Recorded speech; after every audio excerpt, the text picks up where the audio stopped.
J'ai un invité, c'est Madame Micheline Germain, qui est présidente du Mouvement des personnes retraitées CSQ. Madame Germain, bon matin. Bon matin. Madame Germain, on a reçu récemment un communiqué de presse de votre organisme qui dénonce l'absence de sommes attribuées au soutien à domicile. Et ce que j'ai senti dans votre communiqué, c'est un cri d'alarme là, parce qu'il semblerait qu'il n'y a pas d'argent qui a été, en tout cas, peu ou pas d'argent qui a été annoncé par le ministre Girard lors de l'annonce de son budget récemment. Et là, vous êtes inquiète pour nos personnes aînées. Ben, je suis inquiète, oui, pour les personnes aînées. À la REC, le Mouvement des personnes de retraite, CSQ, fait plusieurs années qu'on essaie de convaincre le gouvernement que d'investir dans les soins et services à domicile, c'est pas une dépense, de le voir comme un investissement, parce que c'est, en bout de ligne, ça va nous coûter moins cher que de continuer dans ce qu'on vit actuellement. Vous savez, nous, on représente 60 000 personnes âgées, des personnes qui sont retraitées des services publics. Alors, on les connaît, les services publics. Et ce qu'on se rend compte, c'est que les besoins actuellement sont répondus à peu près à un peu plus que 10%, là, mais c'est pas très élevé. Alors, et il y a beaucoup de sommes investies actuellement on dit pas qu'il n'y a pas de sommes, là. Il y en a beaucoup de sommes qui sont investies actuellement dans les soins et services à domicile, mais l'argent est rapidement dévié vers de l'hébergement, vers les CHSLD, vers des subventions dans les RPA.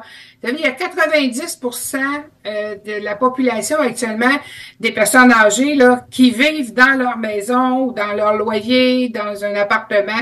Alors, ils sont pas dans les CHSLD ou les RPA, ces personnes-là. Ils sont dans leur maison. Et si on investissait pour leur donner des soins à domicile, puis quelques services à domicile, ces personnes-là pourraient y demeurer plus longtemps. Et ça aurait une moins grande pression sur les urgences, sur les lits d'hôpitaux qui sont occupés par beaucoup de personnes âgées en attente d'une place en CHSLD. Alors pour nous autres, c'est inquiétant de voir que les discussions qu'on a eues avec le cabinet de la ministre depuis 2 ans, où on croyait qu'on arrivait vers une solution vers une restructuration, redonner vie au CLSC qui pourrait être une table tournante où les personnes âgées pourraient aller chercher des services. J'ai rencontré la semaine dernière une personne qui me dit « C'est dommage, j'aurais aimé ça garder ma sœur chez moi, mais je peux pas parce que je travaille. Mais s'il y avait eu juste quelqu'un qui venait une fois par semaine m'aider pour contrôler son diabète, pour s'assurer que dans la journée, elle va bien manger, pour l'aider pour les soins d'hygiène, ben, j'aurais pu la garder chez moi. Et là, elle est à l'hôpital, puis elle attend une place dans un CHSLD.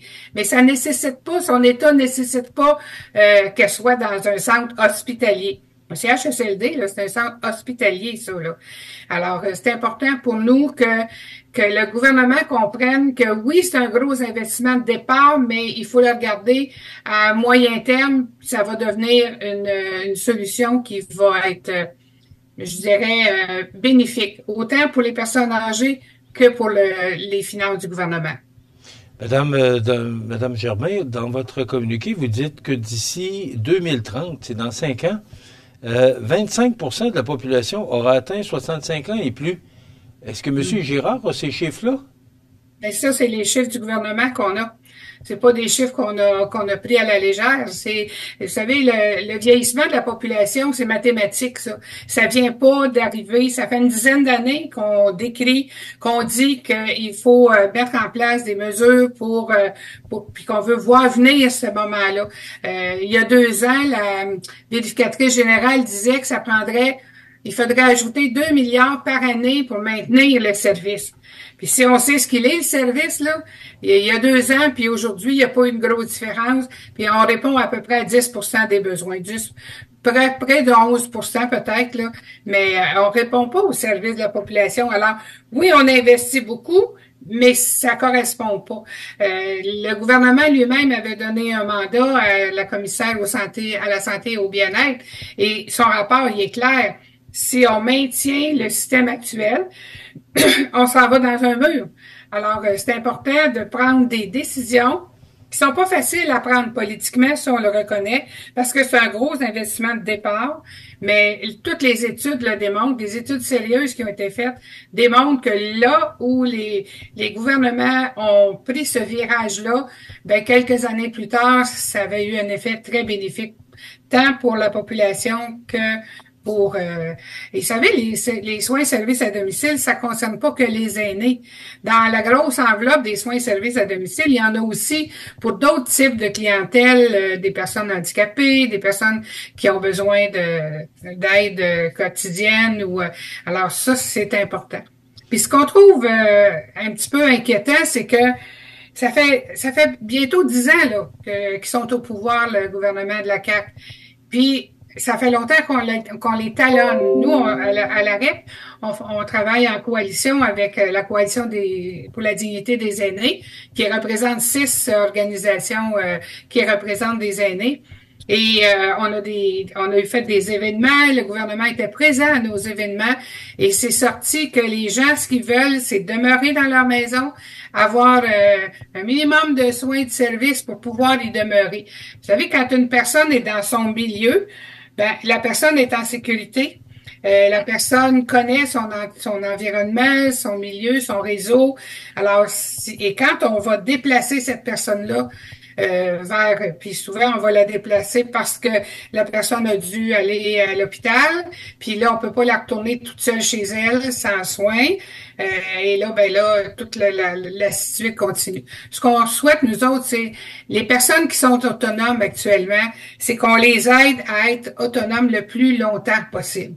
Quand on va aller aider quelqu'un dans son domicile, par exemple avec, je sais pas moi, un bain, avec aller la visiter pour s'assurer que la personne conserve ses aliments dans des bonnes conditions, puis la personne qui va aller donner un soin d'hygiène à une aînée, ben parfois elle peut s'apercevoir que la personne commence à manquer d'équilibre, la personne a certaines lésions et aurait besoin d'aide. Et si on arrivait à avoir un lieu, nous on pense que ça devrait passer par les CLSC, s'il y avait un lieu où il y a une équipe multi qui se parlent entre eux autres. Le réseau de la santé il est là, le réseau des services communautaires est là, le réseau de toutes les entreprises qui offrent des services, par exemple, je pense aux SCA et autres. Ben, c'est trois beaux milieux pour aider les personnes, mais ils travaillent en silo chacun de leur côté. Alors, si on réunissait ces personnes-là pour avoir une bonne équipe multi, ben la préposée qui va donner un bain à une personne aînée, si elle s'aperçoit qu'il y a une autre problématique, ben en revenant au CLSC, peut dire à l'équipe d'infirmières ou à une autre équipe, ben moi j'ai constaté tel problème chez telle patiente, peut-être que vous pourriez pousser plus loin. Puis, oups, on va aider la personne au fur et à mesure de ses besoins, au lieu de prendre de façon très globale en charge la personne. L'hébergement, c'est la solution qui coûte le plus cher. Les personnes qui sont déjà dans leur maison, leur loyer, j'ai pas besoin de leur payer un hébergement, il y en a un. Ce que j'ai besoin de leur offrir, c'est des soins, des services, et ça coûte moins cher qu'un hébergement. C'est prouvé, là, d'ici les prochaines années, il faudra ajouter environ, j'ai le chiffre exact, là, il faudra ajouter 1500 unités de logements supplémentaires par année. Et quand on pense que les places, là, dans les maisons des aînés, c'est 1 million de la place, là, ben, ça monte vite, ça. Alors, oui, il y a des sommes à investir, mais des sommes qu'il faut voir comme un investissement et non pas comme une dépense. Actuellement, le gouvernement, il nous met dans la colonne des dépenses. Quand vous parlez de soins à domicile, Mme Germain, est-ce que vous parlez également des résidences pour personnes âgées, des RPA, ou vraiment les gens qui sont à la maison, là, vraiment logement ou maison? Est-ce que les gens qui sont en RPA sont considérés comme des gens demandant des soins à domicile aussi? Ben, on leur accorde d'emblée, quand ils arrivent dans une résidence pour personnes aînées, on leur accorde une subvention de maintien à domicile. Alors, il y a des sous qui sont accaparés par la résidence. Et c'est ça, c'est un des problèmes qu'on trouve, c'est que les sommes sont données sans qu'il y ait vraiment une évaluation de la personne sur la hauteur de ses besoins. Alors, ça, pour nous, c'est de l'argent qui est pas investi à la bonne place. Est-ce que c'est de l'argent, madame, que vous voulez ou encore plus des bras? Nous, ce qu'on souhaite, c'est qu'il y ait une réflexion de fond, puis là, cette réflexion-là, ça fait quelques années qu'on l'a fait, qu'on l'amène avec des gens du cabinet de Mme Bélanger. On veut qu'il y ait vraiment une prise en charge de la personne et non pas qu'on cherche encore à investir moi, souvent, je répète, d'investir dans la personne et non pas dans le béton. Quand on construit des résidences, quand on construit actuellement, on investit un faible montant dans le budget là, pour les gicleurs encore dans des RPA. Ces argents-là sont pas des argents qui vont aller directement à la personne.